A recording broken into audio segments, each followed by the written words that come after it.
Hi hello ನಮಸ್ತೆ, ನಾನು ನಿಮ್ಮ ರೇಖಾ ದಾಸ್. ನಮಸ್ತೆ, ನಾನು ನಿಮ್ಮ Pushpa Nagaraj, tarot reader cum numerologist. ನಾನಿವತ್ತು ರೇಖಾ ಮ್ಯಾಮ್ ಅವ್ರಿಗೆ ಟ್ಯಾರೋ ರೀಡಿಂಗ್ ಮಾಡಿದ್ದೀನಿ.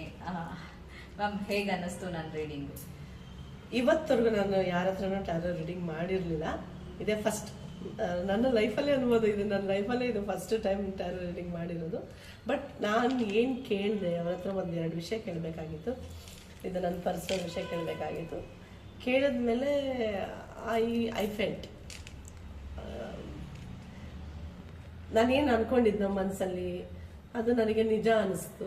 ಆಮೇಲೆ ಅದ್ರ ಬಗ್ಗೆ ಅವ್ರು ಎಕ್ಸ್ಪ್ಲನೇಷನ್ ಕೊಟ್ಟರು. ಬಿಕಾಸ್ ನಮಗೆ ಟ್ಯಾರೋ ಕಾರ್ಡ್ ಬಗ್ಗೆ ನಮ್ಗೆ ಗೊತ್ತಿಲ್ಲ. ಬಟ್ ಯಾವಾಗ ಆ ಕಾರ್ಡ್ ಓಪನ್ ಮಾಡಿ ಅದ್ರ ಬಗ್ಗೆ ಎಕ್ಸ್ಪ್ಲನೇಷನ್ ಮಾಡ್ತಾರಲ್ಲ, ಅದು ತಕ್ಕಂತೆ ಪಿಕ್ಚರ್ ತಕ್ಕಂತೆ ಅವರು they say the positive things are negative things, what ever it might be, ಏನೇ ಒಂದು ಬರುತ್ತಲ್ಲ, ದಟ್ ವಾಸ್ ಆಬ್ಸಲ್ಯೂಟ್ಲಿ ಟ್ರೂ. ನನಗೆ ಅನಿಸ್ತು ಎಸ್ ಅಂತ. ಆಮೇಲೆ ಮತ್ತೆ ಬೇರೆ ವಿಷಯನ ಕೇಳಿದೆ, ಎರಡು ವಿಷಯ ನನ್ನ ಪರ್ಸ್ನಲ್ ಕೇಳಿದೆ.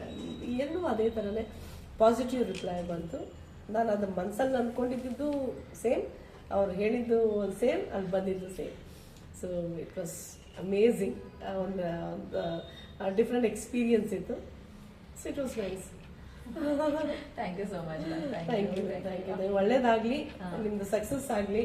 ಖಂಡಿತ ಇನ್ನು ದೊಡ್ಡ ದೊಡ್ಡ ಆಕ್ಟರ್ಗಳಿಗೆ, ಸೀನಿಯರ್ ಆಕ್ಟರ್ಸ್ ಆಗ್ಲಿ, ಆಕ್ಟ್ರೆಸಸ್ ಆಗ್ಲಿ, ದೊಡ್ಡ ದೊಡ್ಡ ಹೀರೋ ಆಗ್ಲಿ, ಹೀರೋಯಿನ್ ಆಗ್ಲಿ, ಅವ್ರಿಗೆ ನೀವು ಟ್ಯಾರೋ ರೀಡ್ ಮಾಡಿ ಹೇಳ್ಬೇಕು. ಖಂಡಿತ ಖಂಡಿತ ಖಂಡಿತ ನಿಮ್ಮಂತವರೆಲ್ಲ ಆಶೀರ್ವಾದ ಖಂಡಿತ ನಾನು ಇಂಟ್ರೊಡ್ಯೂಸ್ ಮಾಡಿಸ್ತೀನಿ. ಅವ್ರ ಜೊತೆ ಹೋಗಿ